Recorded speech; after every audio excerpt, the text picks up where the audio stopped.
અયોધ્યામાં ભવ્ય રામ મંદિર બનીને તૈયાર થઈ ગયું છે અને રામલલ્લાની મૂર્તિના દર્શન પણ બધાને થઈ ગયા છે.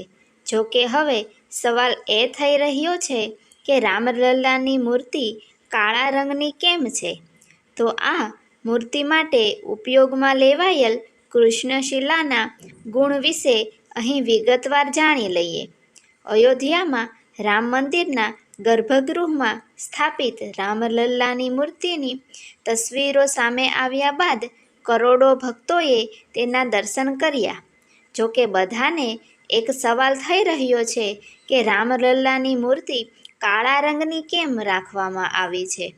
રામલલ્લાની મૂર્તિ માટે ઉપયોગમાં લેવામાં આવેલા કાળા પથ્થર એટલે કે કૃષ્ણશિલા વિશે બહુ ઓછા લોકો જાણે છે.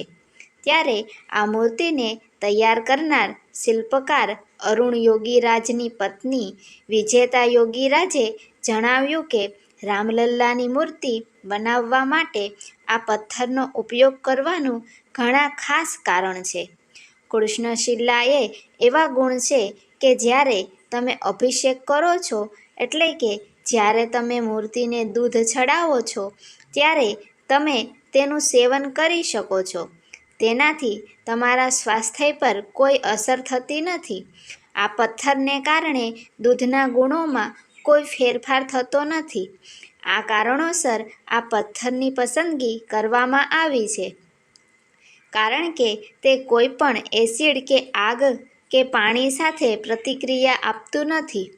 આ ઉપરાંત આ પથ્થર પર હવા અને સમયની અસર પણ ખૂબ જ સામાન્ય હોય છે, જેના કારણે મૂર્તિ 1000 વર્ષ સુધી વધુ સમય સુધી ચાલશે. અરુણ યોગીરાજના પત્ની વિજેતા યોગીરાજે એમ પણ કહ્યું કે ભવ્ય રામ મંદિરના ગર્ભગૃહમાં સ્થાપના માટે રામલલ્લાની મૂર્તિ બનાવતી વખતે અરુણ યોગીરાજે ઋષિ જેવી જીવનશૈલી અપનાવી હતી.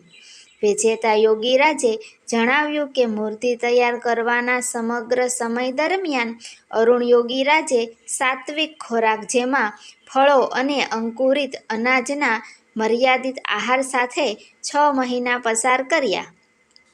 અયોધ્યા રામ મંદિરના ગર્ભગૃહમાં સ્થાપિત કરવા માટે અરુણ દ્વારા બનાવવામાં આવેલી રામલલ્લાની મૂર્તિની પસંદગી પર ખુશી વ્યક્ત કરતા વિજેતાએ કહ્યું, અમે તેના વિશે ક્યારેય વિચાર્યું ન હતું, પરંતુ અરુણમાં ઘણી પ્રતિભા છે.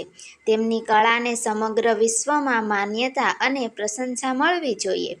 વિજેતાના જણાવ્યા અનુસાર અરુણ યોગીરાજ 5મી પેઢીના શિલ્પકાર છે, જેણે 11 વર્ષની ઉંમરે કોતરકામ કરવાનું શરૂ કર્યું અને ત્યારથી તે તેના પરિવારની સમૃદ્ધ પરંપરાનું પ્રતીક બની ગયું છે. મૂર્તિની કૃષ્ણશિલા એટલે શાલિગ્રામ છે કે અન્ય કોઈ પથ્થર? તમને જણાવી દઈએ કે રામલલ્લા માટે 3 મૂર્તિનું નિર્માણ થયું હતું, જેમાં રાજસ્થાનના સત્યનારાયણ પાંડેએ રામલલ્લાની શ્વેત મૂર્તિ બનાવી હતી, જ્યારે મૈસૂરના અરુણ યોગીરાજ અને બેંગલુરુના G.L. ભટ્ટે શ્યામ મૂર્તિ બનાવી હતી. જેમાં અરુણ યોગીરાજની બનાવેલી મૂર્તિની પસંદગી થઈ અને સ્થાપિત થવા જઈ રહી છે. તેવામાં આજે અમે તમને આ મૂર્તિમાં ઉપયોગમાં લેવામાં આવેલી કૃષ્ણશિલા વિશે માહિતી આપીશું. અહીંથી મળી કૃષ્ણશિલા. આ કૃષ્ણશિલાની પસંદગી કર્ણાટકના કાર્કાલાથી કરવામાં આવી છે. આ પથ્થરને ગત વર્ષ ફેબ્રુઆરી-માર્ચ 2023માં પસંદ કરવામાં આવ્યો હતો. તેને ઉત્તર કર્ણાટકના કાર્કાલા જિલ્લાના નેલ્લિકેર તાલુકાના નાનકડા ગામ ઇટુ પાસેથી મળેલી ખાણમાંથી પસંદ કરવામાં આવ્યો હતો. આ શિલાનું વજન 10 ટન હતું, જ્યારે પહોળાઈ 6 ફૂટ અને 4 ફૂટની જાડાઈ હતી. આ શિલાને વિવિધ પૂજા કર્યા બાદ અયોધ્યા મોકલવામાં આવી હતી. શિલાની પસંદગી કેવી રીતે થઈ?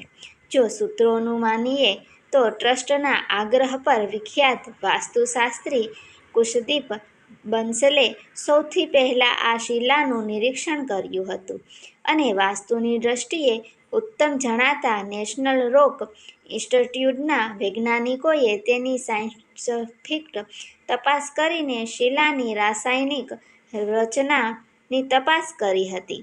આ તપાસમાં વૈજ્ઞાનિકોને જોવા મળ્યું કે શિલા દરેક પ્રકારના હવામાન અને વાતાવરણમાં હજારો વર્ષ સુધી ટકી શકે તેમ છે. તમને જણાવી દઈએ કે કૃષ્ણશિલા મૂર્તિકારોની ફેવરિટ છે. તેનું કારણ આ પથ્થરની સંરચના પણ છે. આ પથ્થર વધુ કડક પણ નથી અને વધુ મૃદુ પણ નથી હોતો. જો શિલા કઠોર હોય તો મૂર્તિની ભાવ ભંગિયાઓ પર અસર પડે છે અને જો મૃદુ હોય તો કોતરણી દરમિયાન તૂટી જવાનો ભય રહે છે. આ રીતે જોતા કૃષ્ણશિલા બધી રીતે પરફેક્ટ છે.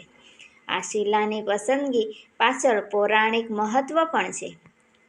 રામલલ્લાની મૂર્તિમાં આ શિલાના ઉપયોગ પાછળ એક પૌરાણિક કથાનું પણ મહત્વ છે. કારકાલાના જે સ્થાનેથી શિલા મળી છે તે તુંગ નદીના કિનારે છે અને અહીં જ 60 કિમી દૂર શૃંગેરી શહેર આવેલું છે. આ શહેરનો ઉલ્લેખ શાસ્ત્રોમાં ત્રેતાયુગમાં પણ મળે છે. અહીં રહેતા શૃંગી ઋષિના નામ પરથી જ આ જગ્યાનું નામ પડ્યું છે. આ એ જ શૃંગી ઋષિ છે જેમણે દશરથ રાજાને ત્યાં પુત્ર કામેષ્ટિ યજ્ઞ કરાવ્યો ઉલ્લેખ મળે છે અને ત્યારબાદ રામ, લક્ષ્મણ, ભરત અને શત્રુઘ્ન 4 ભાઈઓનો જન્મ થયો હતો. તેથી રામલલ્લાની મૂર્તિ એ જગ્યાની નજીકથી પ્રાપ્ત શિલાથી હોવા પર પણ એક મત સંધાયો હતો કે આ મૂર્તિને જ સ્થાપિત કરવામાં આવે. તો મિત્રો, આ હતી મૂર્તિની વિશેષતાઓ. જો તમને આ વિડીયો ગમ્યો હોય તો લાઈક કરજો, શેર કરજો અને હા, સબસ્ક્રાઈબ કરવાનું ભૂલશો નહીં. ધન્યવાદ.